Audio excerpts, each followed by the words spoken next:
Татарстане в эту осеннюю кампанию на армейскую службу призовут 18 тысяч человек. Сегодня лучшие из них собрались в Тюлечах. Здесь прошел финал республиканской спартакиады по военно-прикладным видам спорта.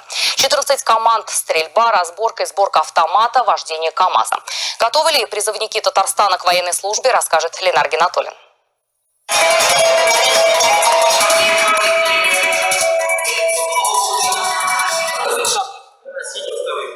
Марсель Курбанов, будущий тренер, учится в колледже физической культуры Альметьевска, но сегодня он не на соревнованиях по тяжелой атлетике, вместе с другими призывниками участвует в спартакиаде по военно-прикладным видам спорта. Собираюсь взять академический отпуск, окончить после. Что продолжение династии отцовской, брат, вместе тоже служили в морском флоте. 14 команд по 10 человек демонстрируют уровень своей физической и технической подготовки. Все как в армии: разборка и сборка автомата, снаряжение магазина, челночный бег и подтягивание. Только стреляют здесь из электронной винтовки.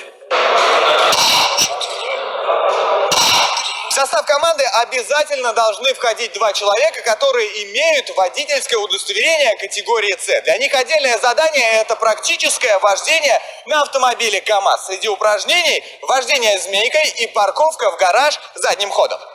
Здесь каждый мечтает попасть в ряды вооруженных сил России. В какие войска пойдешь? ВДВ или ГРУ. Просто, чтобы повзрослеть, надо уже сходить. Чтобы, быть мужчиной. Занимаешься всегда спортом. И начинаешь побольше ценить родителей своих. В финале команды, занявшие первые и вторые места в зональных этапах. У победителей привилегии. Мы будем ходатайствовать перед военным комиссариатом о том, что победители, команда победители имели право выбора места службы, ну, конечно, в соответствии со своими показателями, в соответствии со здоровьем, в соответствии с группой годности. Ребята рассуждали: одного года в армии не хватит. Практически каждый из участников готов подписать контракт и служить 2 года. Ленар Гинатуллин, Вадим Илларионов, ТНВ, Тюлечинский район.